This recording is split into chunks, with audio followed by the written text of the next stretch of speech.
Previously on that Cthulhu John. Well, it would seem that Great Detective Thompson went and lost something, and he throws the cassette tape down on your desk. It went missing, but I wouldn't say I lost it. Just trust me. Save yourself from listening to that tape. It gets pretty disturbing. Heather, you kind of groggily awake. It's pretty dark, but there's what you think are flowers blooming from the wall. It raises its wiry reptilian hand. Snake hole. I have a tape that I haven't listened to yet. I guess let's play it. None's real anymore. You can't hold me. I gotta warn everybody. The snake people are coming. And you hear the Chief Gregor Sambor go, "We know that you are dangerous, Lenny. You're one of them there."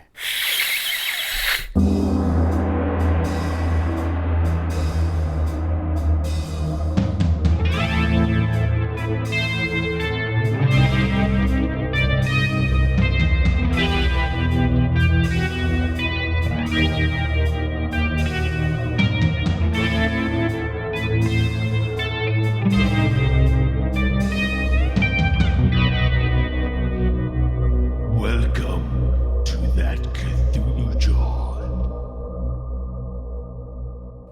Hello, thanks for joining us for That Cthulhu John, episode 47. We are a roleplay Call of Cthulhu podcast. I am George, your keeper of arcane lore. And with me are my friends and investigators. Chuck? No, Pardon Chad. me. Fuck. I'm eating. I'm here. Skip it. Good Hi. evening, everyone. Let me take the whole thing over again. I liked it. I think it was perfect. Yeah. Probably should keep it. Hi. Little chaos. Nailed it. Boom. All right. That's I just guess all we're of us. starting. Perhaps you'd like a bit of chaos with your sanity. Skip it. Fuck it. That's good. I liked it the way it was. We left off with Detective Thompson and Walter in Thompson's sweet T-Bird. They just listened to a tape on his aftermarket tape deck that was installed in his car. On the tape was Lenny making thrashing sounds and the chief talking to him, and then you heard a hissing sound, a gurgling sound, a thud, and door open and closing. The gurgles what stood out to me. It's very gurgly. Walter stops rocking back and forth. He stops the tape if Detective Thompson doesn't. So it's pretty chilling. You just hear Lenny die on this tape. Yeah. I thought it'd be something scarier, but it still it hit me. It didn't hit Luke. He don't give a shit. No. But I felt Lenny die inside that part of me. It's all necrotic now.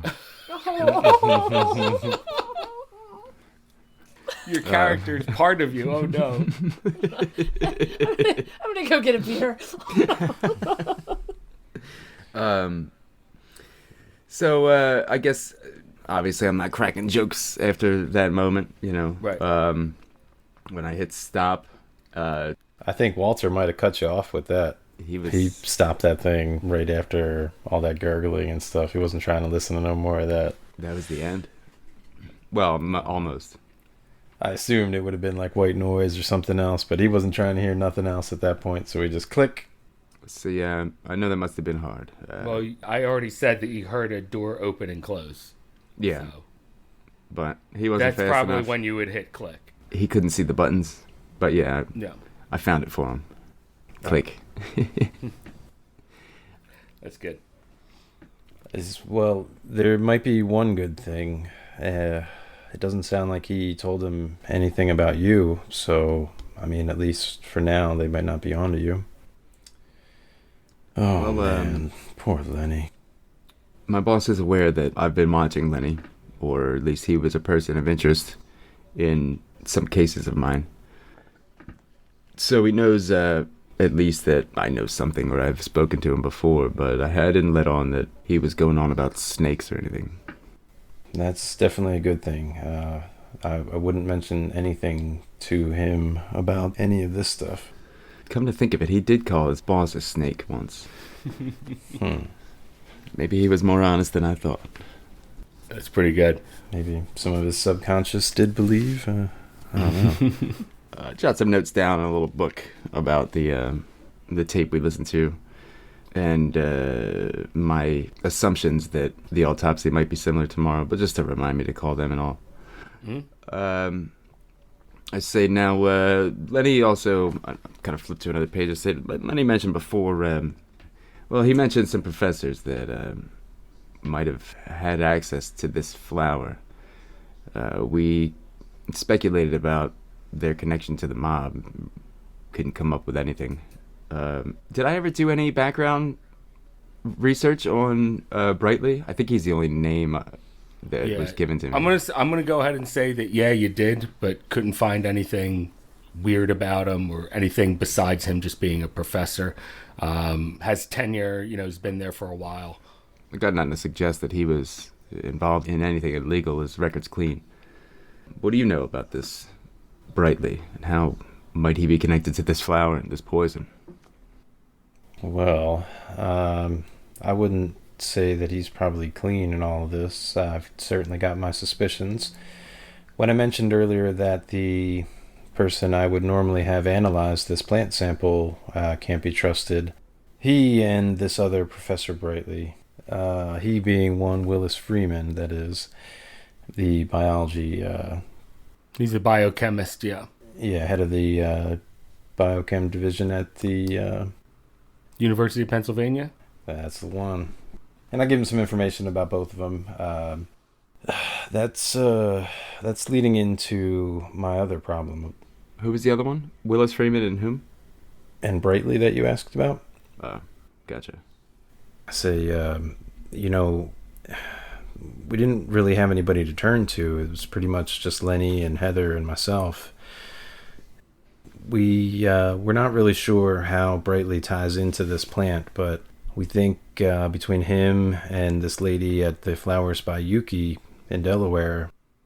Yes, I might have messed up. I don't know what I was thinking really, but Heather asked to borrow my car earlier, and she drove down to see this Flowers by Yukie lady. I assumed she would have gotten my car back to me before 6, because that's when her shift was supposed to start. Her shift at the fireside we went to earlier, that is. But I never heard anything from her, and she had been spending a little time at my place, on the couch, because things at her apartment weren't the best, I guess, to put it mildly. But, if she didn't go to work, we could call my place, but I think she would have got in touch with me before just going there. Long story short, I've been pretty worried about Lenny and Heather all day. What time did she borrow your car today?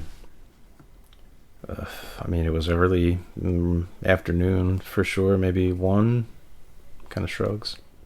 Plenty of time to drive to Delaware and visit a flower store and drive back. What time is it about? It's way after 8 now, right? Yeah, it's past 9. I say, there won't be any traffic. Honestly, I'm curious. Let's go find your car. My car? What about Heather? Well, she borrowed your car. If we can find that, it might help us find her. If you have no other leads on her, that's all we got. And then I put my glasses on. It seemed alright. It seemed like a good time. He sounded kind of badass doing his job. At like 9:15 at night. They're like the yellow ones for seeing clear. All right, that makes sense. Driving glasses. Yeah. So I fire up the bird. If nothing else, I think Detective Thompson's willingness to take this seriously and actually look into it, let alone the immediate part, would actually put Walter at ease a little bit. Apparently we've got a whole lot more to talk about on the way. So on the way to Wilmington, I guess you're taking 95. Yeah. R.I.P. There is. Southbound's pretty good. But as you're taking 95 down, there's a couple accidents there. Traffic's all backed up. Let's go back to what Heather is doing. Turning into a fucking snake. No one's eating you yet. I know. Turning Ophidy, and I think I'm turning Ophidy, and I really think so. Keep Heather safe. So, Heather, You kind of start to wake up drowsy again, and you see the room still full with this light blue bioluminescence. You're not sure where it's coming from, but it seems to outline what looks like lotuses to you. I'm still all tied up, gagged and stuff. Yeah, you're still tied up and gagged. But in front of you, in this room, as your eyes adjust, you see a small shrine there. The shrine has a little statue on it that looks kind of like the thing that you had seen before, Heather. The thing that made you pass out originally, the large, weird snake man with arms, with a third eye in its head that was kind of difficult to actually look at. Okay.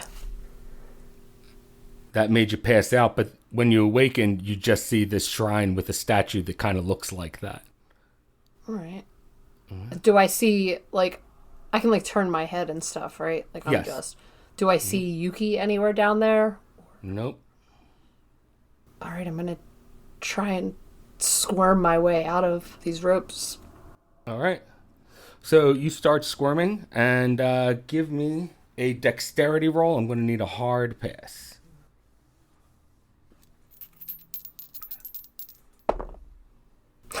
No, 54.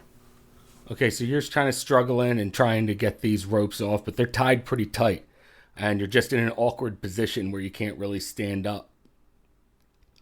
Then you hear something from above, a latch or something, and then a creak. And then you hear footsteps descending, and you see a small figure coming down what looks like maybe a ladder or something. And the figure turns to you, and you see it is Yuki. You see the blue light reflect off her face. It almost creates a vibrance to her in a weird way. She looks like she could be in her 60s, but tough to tell. She's, of course, very soft voice. And she says to you, Heather, she says, "I see you admiring my little shrine. The statue has been passed down for generations. My family has been horticulturists for centuries, taking care of these delicate and delirium-inducing flowers. They hold in them visions of madness, opening windows within the mind that bring in breezes of the dark and unknown from beyond. I am one of a sadly dwindling number of those in service to the great god Yig and the original race of this planet, the Ophidians." Oh, snap. She turns to you and she gets down on her knees in front of you. And she says, "From what you have told me, little one, you and your friends have encountered them, despite the fact that they are supposed to be laying dormant. But the ones you have come in contact with are heralds of the new age, 7 of them, who have been awake for 100 years and have found positions of power to aid them in their quest to awaken the others. This is the year the music of the spheres will play humanity's death march, when the Aquarian meteor shower comes." Damn. And she stands up. That was a helpful chunk of information. I like that. Not that I know, but like now I know. That's pretty cool. Holy shit. Cultist. Not an Ophidian. Not an Ophidian, it turns out. But after she says her little monologue to you, she says, "I know your friends will probably wonder where you were gone. This is the last place you've told them that you were. So I took the liberty of taking the keys, and you'll find you don't have anything else on you right now. I took your car and I ditched it in an underpass. I don't think they'll be finding it here." And she says to you, "Well, my little one." I'm scared of her, but I love all the nicknames she keeps calling me. Do I want to become a cultist? Maybe. I don't know. Maybe I'll just join her crew. Yeah. She's part of a dying breed. You learn how to take care of the last of the flowers. So she says, "I don't know who's going to come for you. It'll either be Marduk or Higfrit for sure. But they're going to consume you, my dear." George. Marduk or Siegfried? "And you will find yourself in so much pain, for you have to be somewhat alive at least." I'm just shaking with the thing in my mouth, like, please, no, please. And crying. A little bit crying. For sure, crying. profusely crying. Yeah. And she goes, "Little one, you're in for a world of pain, and a world of horrors that you cannot comprehend. But just stay here for now. I will be taking care of your friends if they come looking for you here too." And then she turns and you see her go up that ladder again. My God. Okay. This is... Okay. Is there... Do I see anything in the room that's like the... I don't know, like the edge of a table, anything that's like mildly sharp? It looks like, as your eyes continue to adjust here, it looks like Like a glass vase or anything. I don't know. it looks like this is some sort of weird grow room or some sort, probably for the Black Lotus. Okay. But there's tons of lights. There's this weird little blue lights that are coming off the walls. Okay, I'm gonna squirm towards the light if I can. Even if just like fall on my side and just squirm over, I guess. Okay. So that's what you do, and you Slither, if you will. I know, I was thinking that too. you take a closer look at these lights, and you see that it's some sort of like mushroom or fungus of some sort. Under the lights? No, that's where the light is coming from. Oh shit. Okay. You figure that it's some sort of bioluminescent fungus that is down here that must be helping to grow these black lotuses, black loti. Okay, and it's near the shrine. Now I'm near the shrine too, right? With the little statue? Yes, that's right. There is a shrine in there. It's a small block of concrete, and it has a statue on it with an arc, and it has little tiny coins hanging on strings and stuff around it, and beads. Okay. I'm gonna try and turn around and then like rub my hands against the cinder block. See if I could scrape up the ties. So, like fray the rope. Yeah. Give me a listen roll, Heather. Okay. It's not bad. 21. I have 50. So that's a hard pass. That's a hard Sweet. pass. Oh, I could check it too. Check it. Okay. So, Detective Thompson and Walter, you pull into a small parking lot of this flower shop. If I may, on the way there, I do have a couple more questions for Walter. Oh, go for it. You mentioned you didn't trust your colleagues, this Magus 5, or some of them. Why is that? Brightly and Freeman. You sure you want to know all this? You know, the more I tell you, if you find yourself in a position with, your boss, like Lenny found himself in a position with his bosses, they'll know that you know all this stuff, and after that, I mean, you're kind of done for. You know where this is heading, right? Walter's like sweating bullets as you're asking him this. Wow. Thompson, you can see he's very nervous talking about this shit. I see that you believe that I'm in danger. Maybe I am.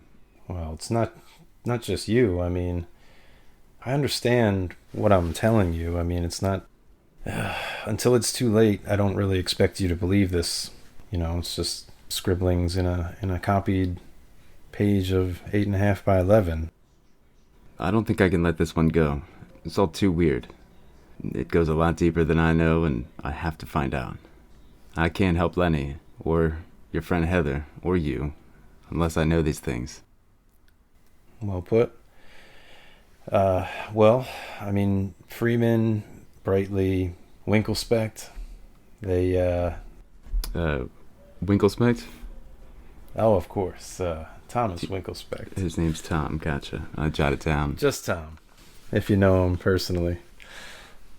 But no, I'm sorry, I'm being a little too silly. That's not really the tone Walter would have taken, even though he might have still said some of those things. Yeah, I mean, he tells them the names. Yeah, I get it.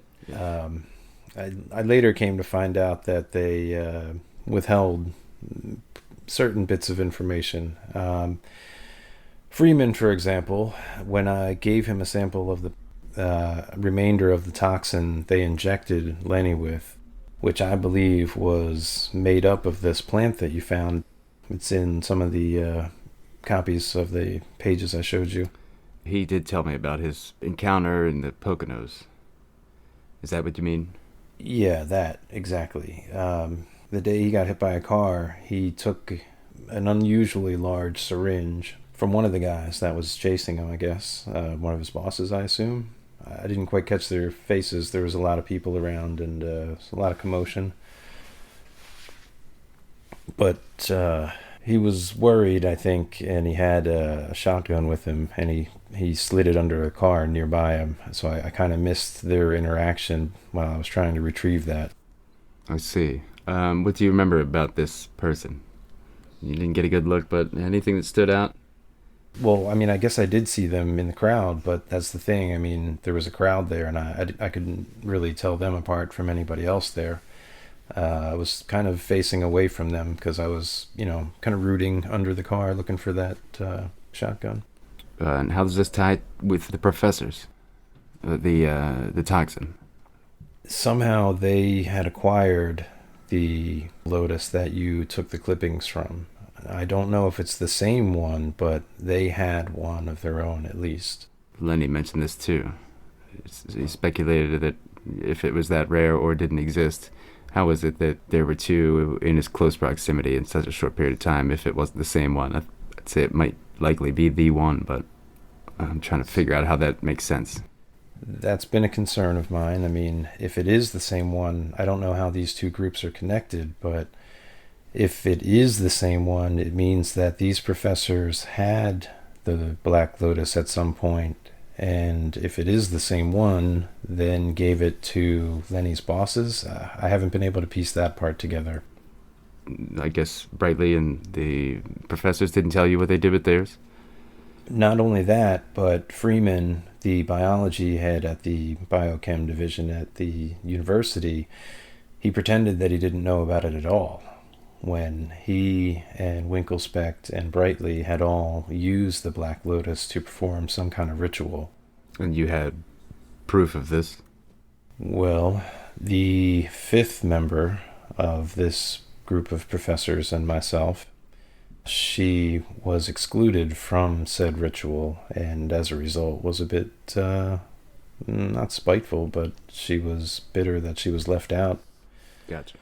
And in that bitterness revealed that they had, well, Freeman certainly had lied to me, and Brightly, no doubt, as well. I'm hoping for the best with Winklespect, but the other two certainly played me dirty. And the name of this other female professor?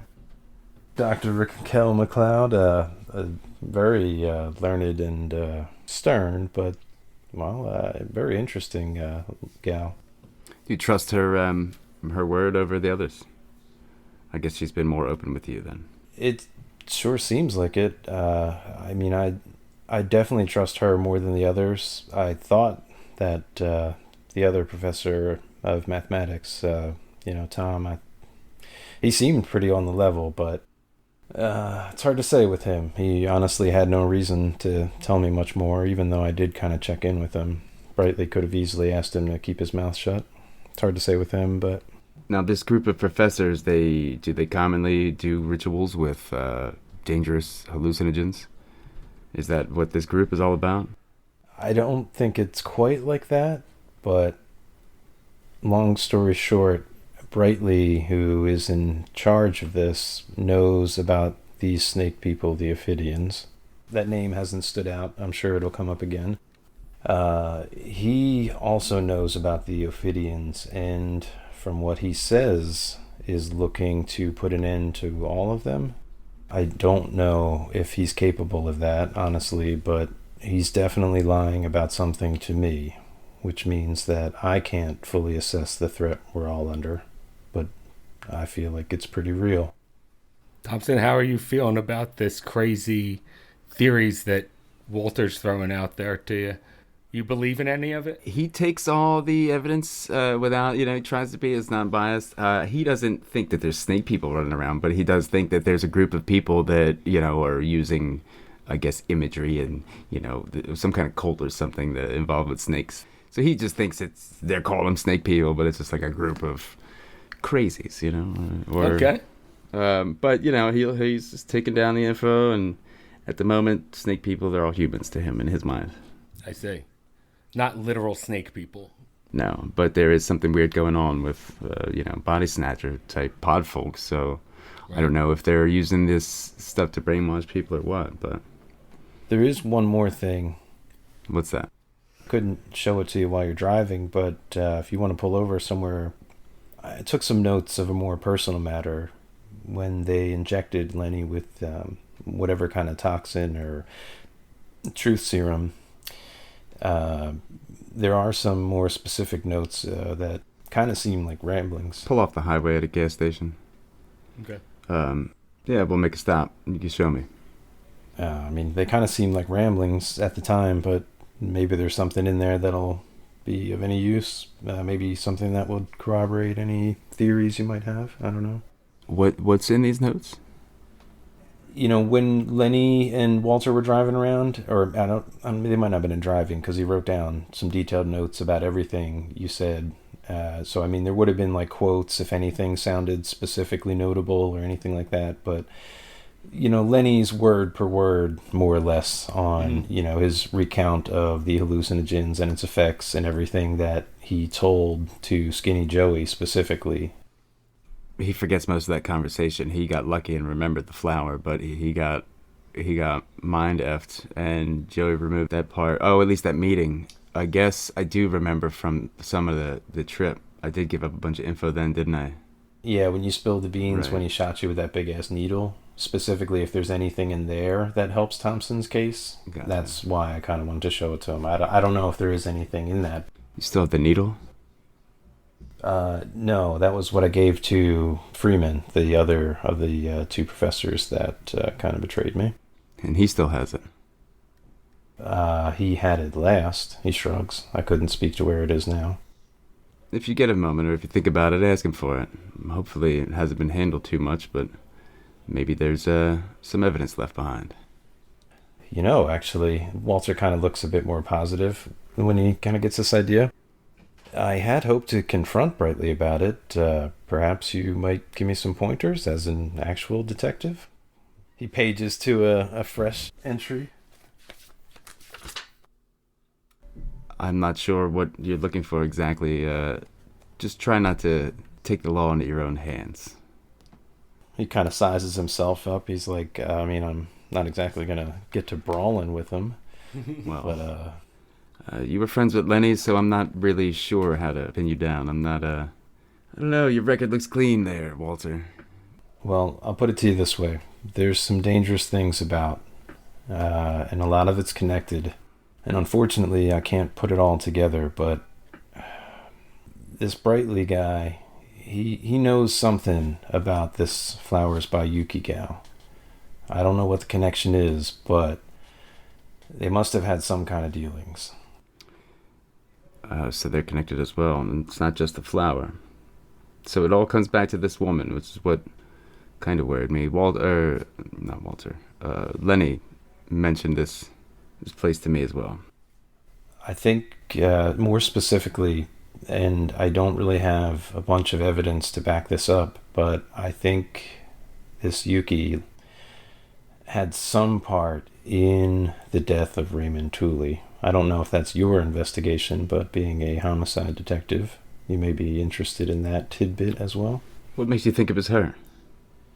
Something, when I was discussing it with that Rachel McLeod lady, professor, she and Raymond Tooley were good friends, and she also believes that Brightly may have had a more direct knowledge, or perhaps some thoughts. I hate to implicate her. She's been the only person I can really rely on, but I'm running out of options here, Luke, and I'm not afraid to admit that I'm more than just a little worried.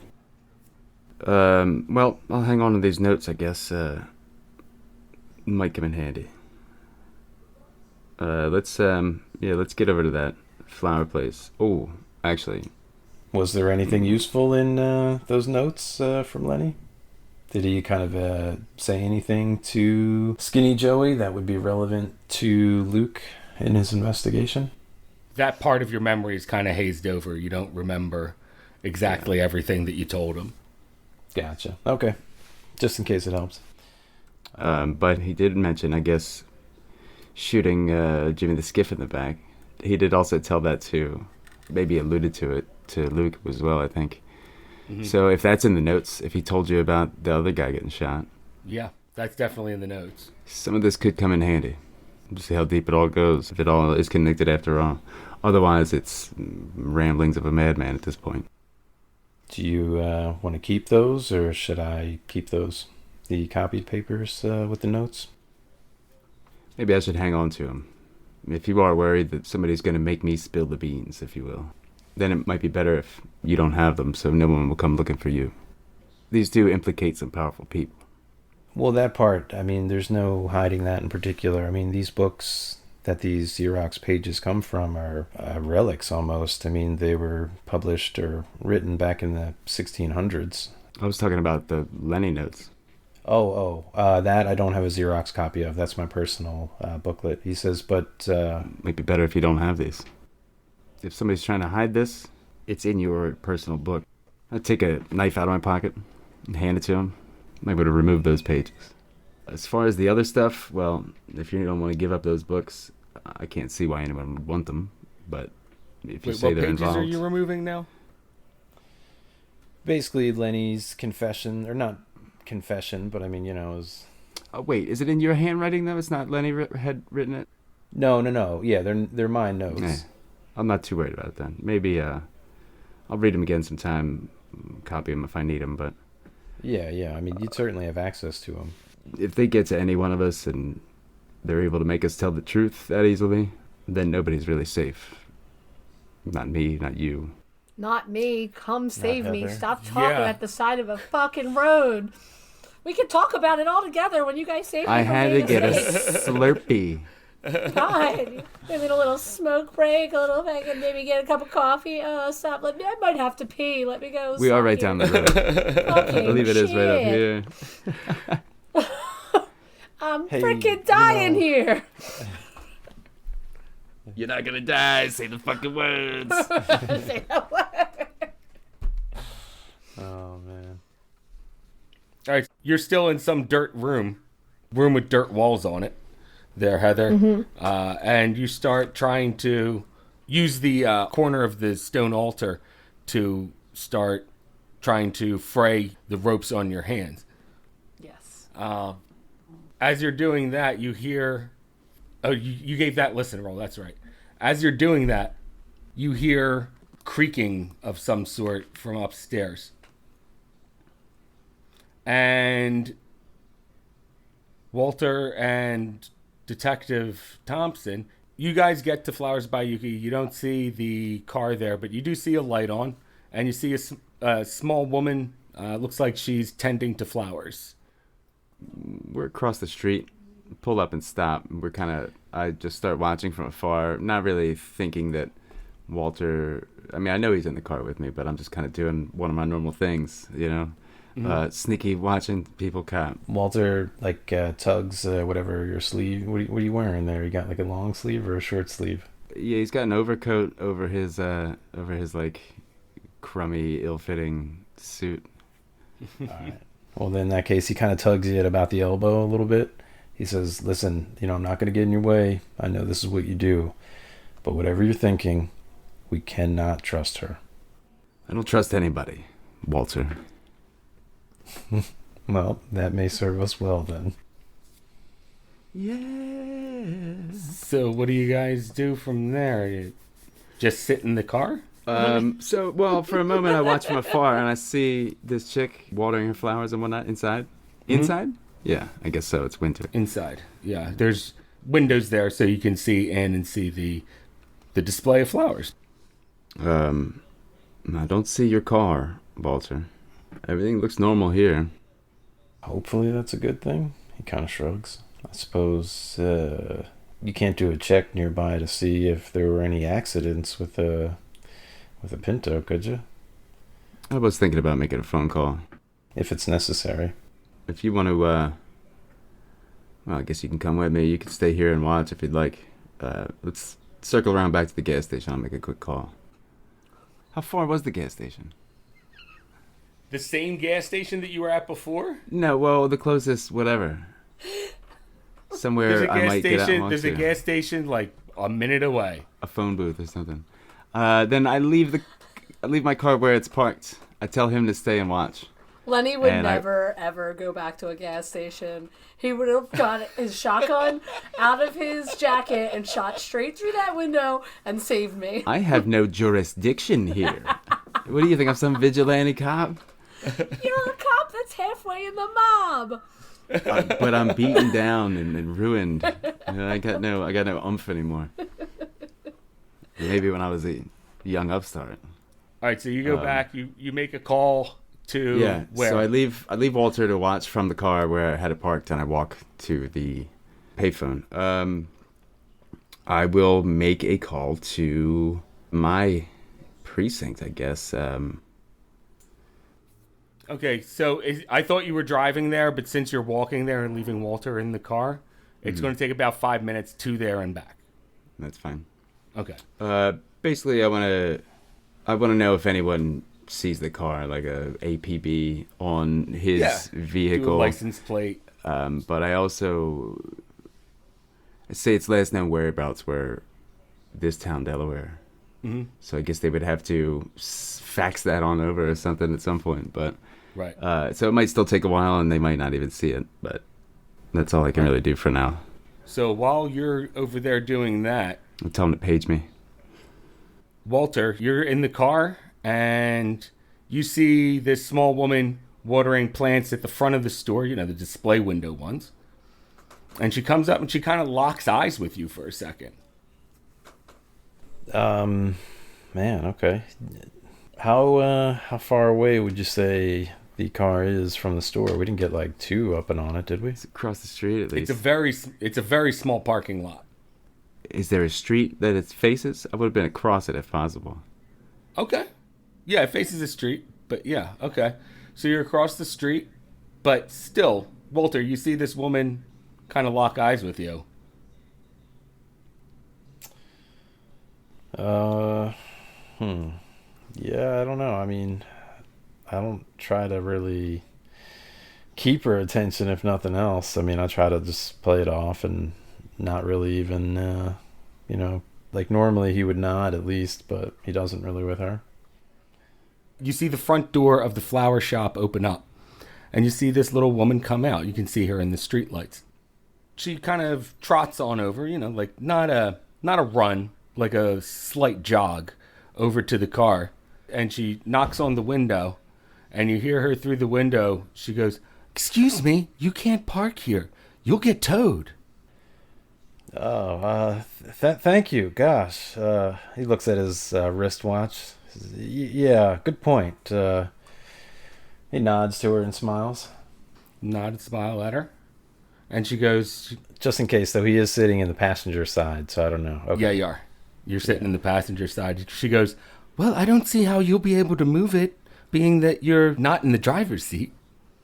Yeah, I'll be moving along shortly. Thanks. Kind of looks a little, I guess, not exactly weirded out, but I mean, he might be thinking it's a little overly concerned. He's like, no worries. I think I'll be fine. Oops. She goes, "Okay, just make sure you move it soon." And she leaves and goes back into the flower shop. Creepy. Very creepy. Yeah, I don't know. He looks around. He's like, damn it, Thompson, where are you? And does he see him, like, down the street in the direction that he left? At that time, you wait a few more minutes in there. You do see him come down the street, back from where he had come looking for that payphone. Okay. I just, what do you say? It's kind of late. It's still kind of cold, right? Yeah, it's definitely cold.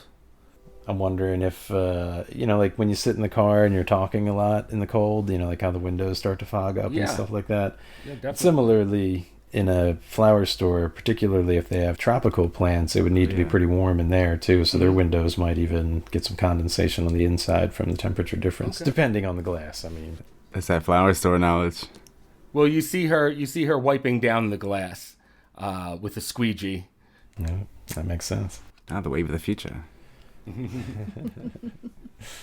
Yeah, she's definitely energy efficient.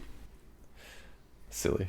Yeah, I don't know. I mean, he would probably be pretty off put, maybe a little nervous by that. All right, so you see Thompson come back. Thompson, you come back to the car. Okay. Unlock the door and get in. Okay. You say she move at all? Do anything weird? You see your friend in there? No, I didn't see my friend, but she, I assume it's Yuki. Some lady came out and told me I couldn't park here because, the car would get towed. Seemed a little weird, but she seemed overly concerned, perhaps. She came all the way out here across the street. Yeah. I look over at the store, see what she's doing right now while he's talking. You see her still just kind of watering flowers. You see her, squeegeeing the front window. Yeah. Seemed kind of weird, but she noticed I was in the passenger seat, so couldn't exactly play it off as if I was alone. I start the car and pull away. Okay. That lady gives me the creeps. Where do you go? Somewhere out of sight, like around a corner, something like that. Maybe even around like 2 corners. Okay. So we might have to go. There's really not much we can do. If your friend's not there, I could wait to see if anyone finds your car. But for now, we can stay and watch and see if she does anything strange. Get close and see if we can hear anything. But we might be better off on foot. All right. So you guys park the car around the corner, and you walk a half decent walk. I leave my pager, and my notebook, and the pager's kind of like sitting on an open page. It's on my driver's seat, and underneath the pager it says "Flowers by Yuki." Okay. And so, in case anything did happen, and law enforcement found my vehicle, and I don't want my pager going off while I'm getting sneaky. Right. So when you guys come back around on foot, you see the lights are off. Okay, what's around the flower shop on that side of the street? So the flower shop's actually part of like a small, almost like a strip mall, but there's a radiology clinic in one corner. There's a fitness center on the other corner, and then you see that there is Flowers by Yuki in the middle, and there's a small parking lot there. It faces towards a street. Okay, so it's Fairly busy street. street, parking lot, then row of buildings. Mm-hmm. And then what's on the either like the right or left of the small shopping center? Okay, so to the left of the small shopping center is a furniture store that kind of stands alone. There's an alleyway between them. Okay. To the right of it is residencies. Okay. Does it run right into the residences, or is there another street or another alley on that There's another side? alley there. Okay. Word. I say, let's keep an eye. Lights are off. So make to get a little closer. Maybe try to come around back. If it looks like she left. Mm-hmm. I don't know. Is there a car pulling away or anything? You didn't see a car in the parking lot before. No. There weren't any cars parked on the side of the street where you were, because it was a towaway zone. Mm-hmm. 2 questions for you, George. How old is the building and how large? Does it look like it could be lived in, or is it like a warehouse kind of thing? It doesn't look like it could be lived in. It looks like it's 1 floor and maybe stretches back a little bit. It has 2 doors on it and 3 big display windows. Okay. And more specifically to, I know Walter wouldn't know this, but relative to our conversation about generations and doing this for a while, does the building itself look old, or does it look like more modern and contemporary? A bit more modern. It's a strip mall, yeah. Yeah. Just in case, I wasn't sure if it's nestled in there. Maybe we should cross the street and try to come around from the back. If she doesn't live there, and there was no cars in the lot, she probably lives nearby, one of these first few houses. And if she already saw you, she might be looking for us. So let's not walk past the front of the houses at least, or at least make sure nobody's coming down the alley behind them. Okay. So what do you guys go? The street looks pretty clear right now. He holds up a finger and he's like, I got an idea. And instead of wearing his scarf around his neck and tucked into his jacket, he pulls it out and wraps it around his face a few times and tucks it back into his, collar area just to kind of Hide your face a little bit. Yeah. Yeah, I mean, tuck his hat down a little bit, pull his hat down a little bit, rather. I mean, she'd probably still recognize me if she was paying attention to my clothes, but I don't know. Well, it is nighttime. yeah. So you bundle up your face, and where do you guys go? You go to the one alleyway? Yeah, I want to see, not going toward the building, but crossing the street and trying to get behind the residences that are on the right side of the stores. Okay. To see if she's walking through the alley, leaving her store maybe from the back. You don't see anyone around when you go back there. Okay. I'm going to make my way closer to the store through the alleyway. All right. Trying to pay attention to houses and back doors and lights that are on. See if I see anyone that fits the Yukie description. Mm-hmm. I don't ask, but is Detective Thompson pulling a gun? No, he doesn't have a piece in his hand. Just curious. There's a bunch of row homes there, so it's not like individual homes standing by themselves. Yeah, and I'm making my way through the back if I can. Okay. Does the alley go all the way through to the alley that's behind the stores? Yes. Yeah. Yes. Okay, then I'm heading toward the stores behind the houses. Okay. All right. From behind the houses, it's 10:30. You still see. I mean, it's probably like a little closer to 11 by now, but you see the lights. You see several lights up, in the row homes, but mostly in the upper floors. You're guessing it's a bedroom, but you see a couple of them, lit up. Not peeping, just walking by places, just keeping an eye on anywhere. Right. She might, if she went in the back door anywhere. I kind of give Thompson a description of the gal. Say, she was kind of small, I guess. Maybe 60.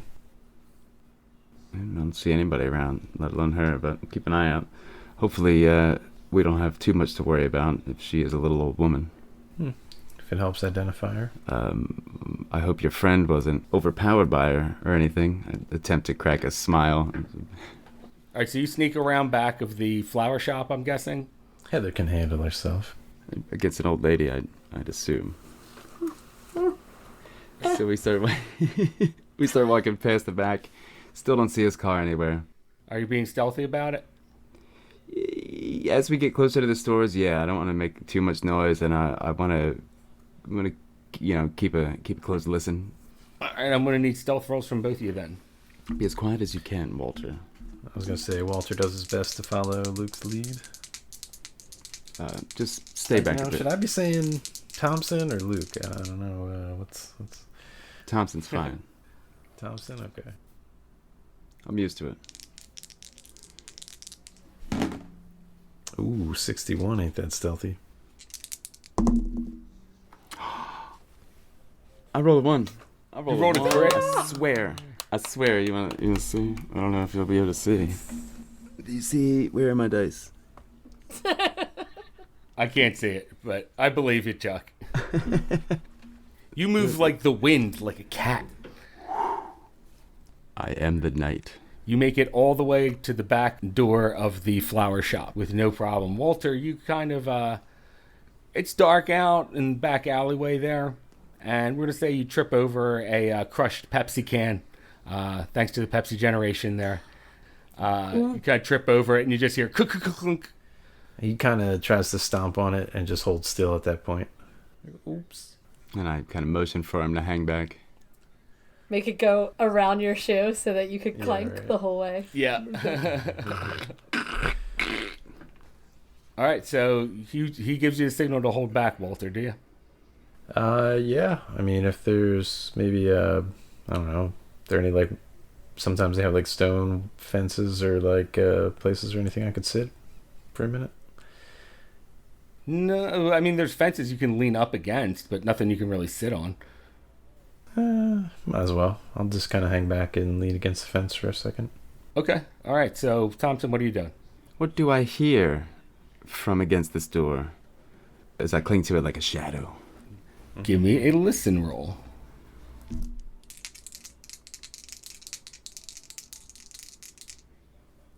Uh-oh. Oh, not very good. Basic. 66 will not do it. Okay, so Heather, you hear the latch open from above, and you hear Yuki's voice call down and say, "Well, I guess I'm closing up for the night. Have a good time down there in the cellar." And you hear the door close. Cold as ice. That's what I say. All right, so you say, "Whoa." And Heather, you hear her go up the ladder, and then close the latch, and you hear some creaking, very faintly. You hear a bing bong. Okay, like someone leaving, like the.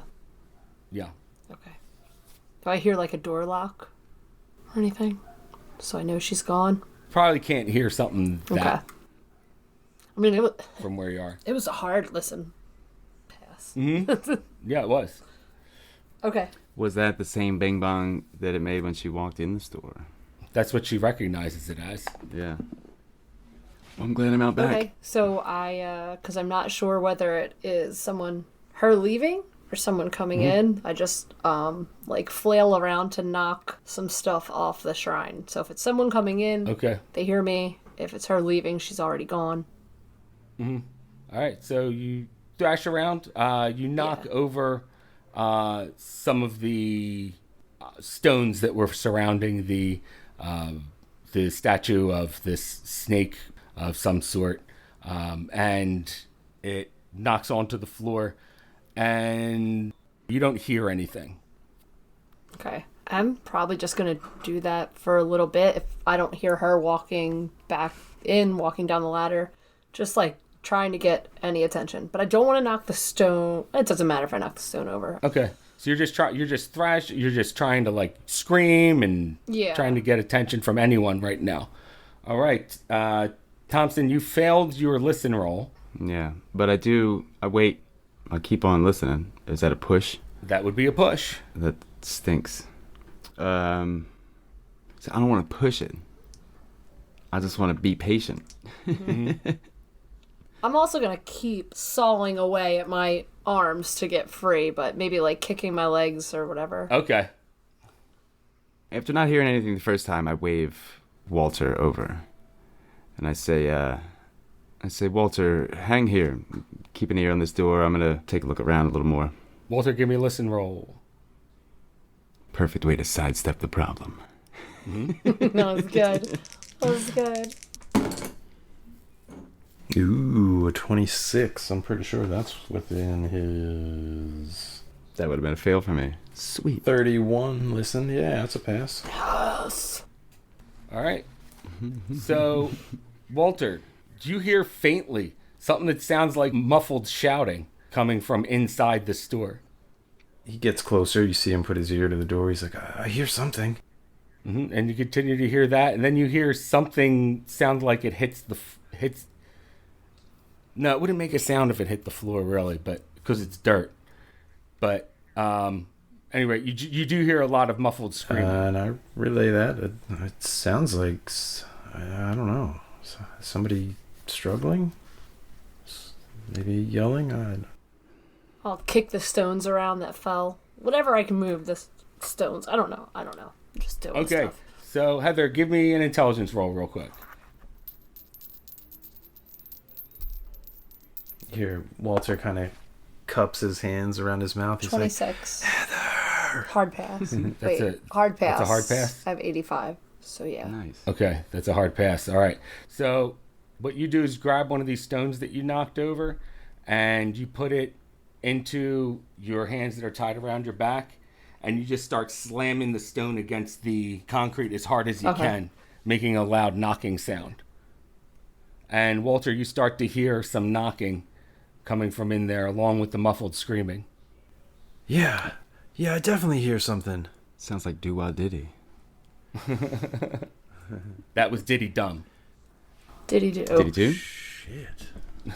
Jinx. A little louder, he's like, Heather! Do I hear it? You can't hear that, no. Not where you are. I say, Walter, keep it down. When I'm looking around, do I see any evidence that there is a security system on this building? You did not, actually. Huh. All right. That back door that he's whispering into, does it look like there's a keyhole that can be accessed? Oh, absolutely there is. This back door it's flat. It has one of those looped handles on it. Mm-hmm. And there's a keyhole in that looped handle. But the whole door is metal. Say, stand back, Walter. He does. What did you hear? It sounded like struggling. Maybe Do I hear it still? somebody trying to yell, tapping on something, kicking something. Now that he points it out, you can also hear some knocking. I lightly knock on the door. Okay, you knock on the door. A little louder, maybe. Okay, so Heather, this is what your listen roll got you. Okay. The one that you passed, I don't know, an hour ago. Yeah. Game time works differently. And you start to hear a knock from upstairs. Okay. I just start going berserk with the muffled yelling and freaking out. You start to hear muffled yelling as well there, Thompson, and it's getting louder. I say, stand back, Walter. Just keep an eye out. And I try to lockpick the door. All right, you got that lockpick skill. Roll it up. Pull out my tools, my thieves' tools. Oh wait, Do you have thieves' tools or anything on your possessions I list? would imagine I would carry them. It would make sense if you have the lockpicking. It's not a treasured possession. No, you know what? Write down that you have a lockpick. It would make sense for him to have one. Yeah, all I got is pager and a car. Yeah, no, it makes it write down that he has, a lockpicking set. Yeah, you're the one that gave him lockpicking. I put a lot in locksmith. I didn't even realize that until right now. Wow. How many points? 40? Damn, that's awesome. Can almost teach that shit. Looks like you failed it by how much? Enough to spend 20 luck to fix. Or you can push the roll. Push it. Spend it. Spend that shit. Get me out of here. Yeah, but then I can't spend luck if I... And you know what? I got That's what it. I'm saying. I feel like this is important. He's starting Else, we're going to lose another original character. big. No. So, with my 65 for a 45 locksmith, I do have to spend, in fact, 20 points. However, is it episode 48? 47. Damn it. Means we roll next episode. Yep. But that's fine. It leaves me with a whopping 15. So I pass. All right, so Thank you. mark that box off. And Heather, you hear ka-chunk from upstairs. Okay.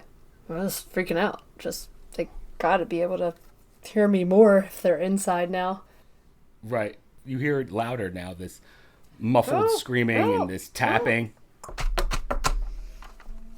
Crying. I assume I have a flashlight. Yeah. Take it out, keep it low, but try to find my way through this dark building. I say, Walter, just stay outside. Make sure no one comes up behind us or something. Make some noise. He looks unsure. He says, outside? Don't you want me to be inside? It's probably better if you don't.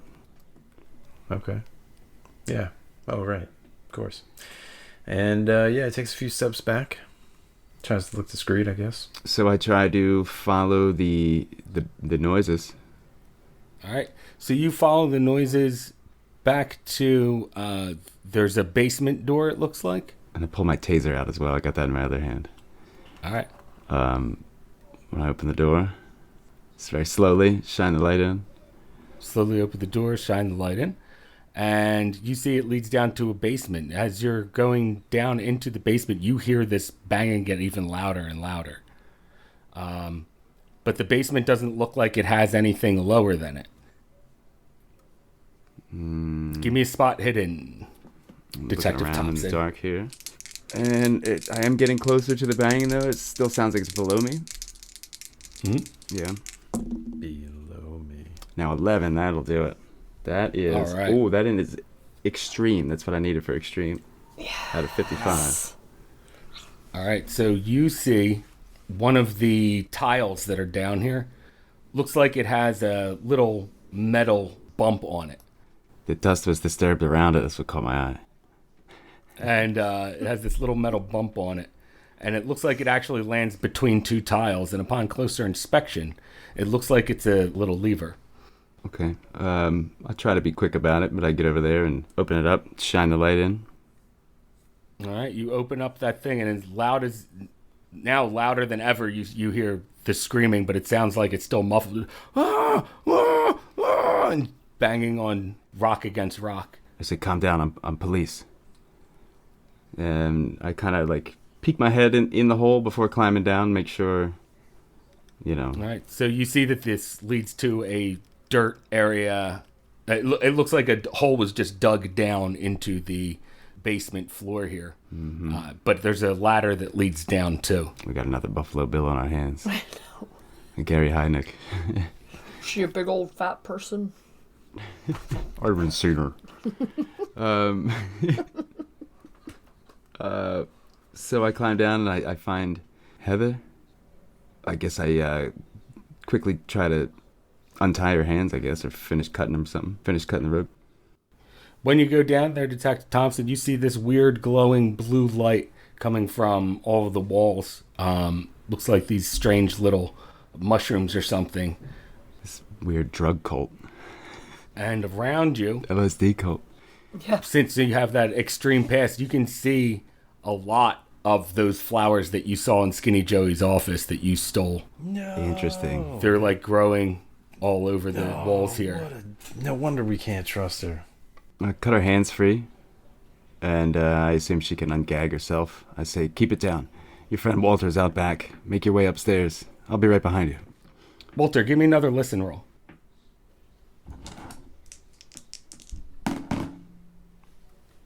Ooh, what did I get last time? 26. Got a 27 this time. Oh, wow. Nice. All right, Walter. Or 21 maybe. Yeah, but no, this is 27 this time. Still passing. Sweet. Walter, you hear some footsteps approaching from the side alleyway. The door to the flower store is closed, right? It is closed. Are there any windows on it or anything? Not for the back. Any peephole or anything? No, it's just a solid metal door. All right. Well, he doesn't really have anything to play it cool. Well, as you're standing there, you see a little female figure come around the corner from the alleyway. I was thinking I might actually start walking before that. Try to. Well, while you were thinking, this is what was happening. No, okay, she's too quick for me. You were too slow on the draw. Still, it would be as far as a whole another store. Yeah, you have a big space between you. Okay. But she's a ninja, so you're fucked.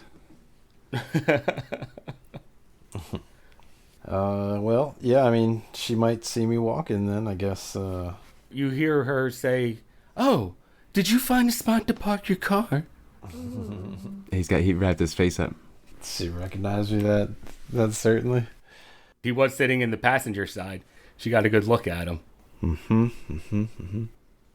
Yeah, nobody wants to get towed. That'd just be silly, especially on a night like tonight. And he continues walking, tries to play it off as if he's just taking a little stroll. Okay. And then you hear those footsteps get faster behind you, Walter. All right. And that's where we're going to end the episode. Oh, no. Oh, man. Is she wearing ninja gear when he turns it? Does he see her in full ninja garb? I bet. The Black Lotus Ninja is last of an ancient lineage. Fast as a snake. All right, so a lot of info drops and stuff. Yeah, man, jeez. Luke shows up to save the day. I know she was hoping it was Lenny.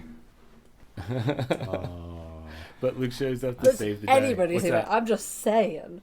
The pit stops actually almost killed me. It was a bit much. He's got a lot to catch up on. And if nothing else, it serves to help with a little bit of a refresher for a lot of info. You guys are showing each other That's pictures true. of your fucking kids. I'm trying to pretend I'm a police fucking officer, dying okay? in a basement. They take their time. In real life, it's taking however long the episode did, but in game, I mean, it's much, much shorter. I don't know. Yeah, I mean, Yeah. he did say there was some traffic on the way down to Delaware, That's so right, we yeah. had time to chat. And I still have questions about why he mentioned that you weren't having a good time at home. Something about trouble at your apartment. What's that all about? Well, we'll get to that later. Book slam. I'm making notes. I got, Oh, man. I think it's because I gave Detective Thompson shit back in the day. Yeah, now you're on my shit list. He's like, let her die. All right. Well, just wanted to thank everyone for listening. Thanks especially to our Patreon supporters. Thanks, everybody. If you haven't heard about it yet, for the Patreon supporters, we have bonus content up now where we play Honey Heist. Check that out. It's a ridiculous It was time. a lot of fun. It was quite silly. It was so All fun. right, and remember, everyone, until next time, that sanity is overrated. Bye.